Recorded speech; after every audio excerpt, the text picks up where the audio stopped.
Y'all, I got to stretch. I got to stretch.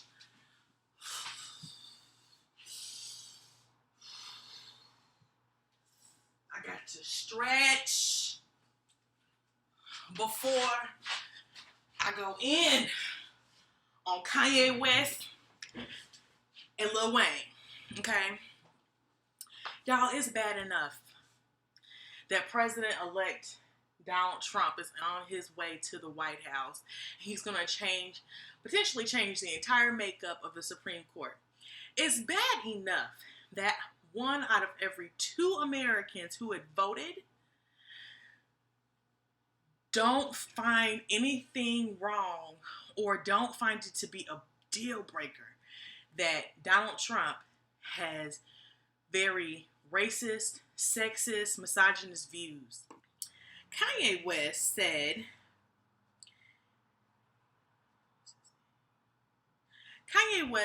during one of his concerts that he did not vote, but if he did, he would have voted for Trump. And I also heard down the grapevine, I can't find the source for this, but he also said that we need to stop paying so much attention to racism and kind of just sweep that under the rug and keep moving with our lives. Kanye, I know that you're making a lot of money out there. You got your nice little white wife and mixed baby. I know that you think you are above common decency and courtesy in your music videos. I know that you are a person who has always been outspoken. But what I want to know is what has changed in between the Kanye West that said Bush does not care about black people and the Kanye West who is now saying, I didn't vote, number 1. Number 2, if I did vote, it would have been for Trump. And number 3, y'all need to just stop thinking about racism. What happened? Then, a couple weeks ago, we had Lil Wayne. And Lil Wayne was sitting there on like a Nightline, I don't know, some interview, and they were asking him what he thought about Black Lives Matter. And he sat there and he was like, Black Lives Matter, what is that? No, my life is fine. I have nothing to complain about. I don't see racism. I don't see what people are talking about. So there is no Black Lives Matter as far as I'm concerned. Look at here, Lil Wayne. I understand that you spend 99.9% of your time high as a kite or in a seizure or in a coma somewhere. But racism definitely exists. It has definitely plagued your people, your fans, the people who come out to your concerts, the people who refuse to let your legacy go and refuse to forget who you are, even though all you do right now is get high and have seizures and go in comas all the damn time because you don't know how to control your drug use. Even though your most loyal supporters have been stabbed in the back because you refuse to at least acknowledge the fact that the African American race has been plagued with a major issue, much more so than any other race over the last 4 centuries.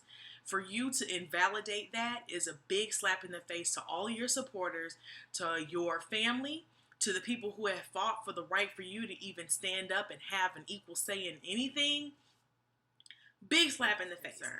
As far as Kanye West and Lil Wayne, I think right now they have too much to lose and they're not willing to just speak their mind anymore.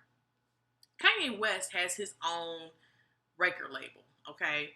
So you would think that he is a free thinking spirit. He can say what he wants. He can do what he wants. You would think that having your own record label would mean that you can push and pull whatever you want. I don't know what record label Lil Wayne is on, but let's just say this much. You can have your own independent label, but I still think that there are people who are controlling what they are saying, because who owns the concert venues that you want to perform at? Who owns the radio stations that you want to play your music? Who owns the stores that you want to sell your albums? White people. And the second that you stab them in the back, the second that you act like you work against their best interest is the second that they start pulling their support from you. They stop answering your phone calls. They stop allowing you to book your venue there. Yes, you might bring millions of dollars to that venue, but they have plenty of other white folks that will be happy to take that spot, and they will bring just as many, if not more, or another coon who is going to say and do whatever they want them to do will be happy to take that spot. So they're not missing out on anything. They're not missing a meal just because you don't have one concert there. So they know that their livelihood is connected with the in-betweens, the middlemans between the artist and the consumer. So Nick Cannon, he said that he's not going to vote. He said this a long time ago that he's not going to vote because he feels like the political system is not in our favor as an African American race. And when he said that he wasn't going to vote and all this other stuff, I'm like, man, you have such a powerful platform and now you're influencing people to not vote, and we need every single person to vote. I mean, 46% or so people did not vote, and that's a staggering number. Nonetheless, I was very disappointed in what he said, but he was on the Breakfast Club and he was explaining what he meant by what he was saying. And this is what I understood from what he was saying. Number one, Donald Trump and Hillary Clinton are two evils that will never fight for justice for the African American race.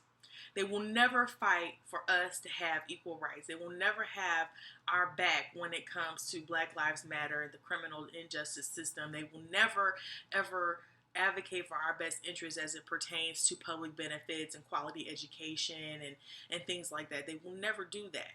This system overall is not designed for our benefit. That is what Nick Cannon is trying to say. And so therefore, why do I have to go to the polls and pick my poison? Why is it that I have to pick between two things that are out there to destroy me in the first place, that are never going to serve me as an American citizen who has been wronged? So I get what he was saying, and he's like, look, we need to start demanding better. And until then, we're not going to partake in any of your political process. I understand and I have a greater respect for what he's saying, although I still do not agree. So with all these three people combined, what I will say is this. Martin Luther King, Angela Davis, Malcolm X, Marcus Garvey, I mean, we can go all the way to Sojourner Truth. All of the people who have fought for our equal rights, they did not lay their lives on the line so that you can sit here and say, I have better things to do than to exercise the rights that they have fought for. Y'all, let me know how y'all feel about these comments that Lil Wayne, Kanye West, and even what Nick Cannon has said. Let me know how you feel about this. What do you think that, popular culture's influence has had on, the general population? Should we be fighting against it? Should we be leveraging that influence in some other way? How can we leverage this as an opportunity to uplift one another and get people more involved in the political process as well as their own human rights as a people?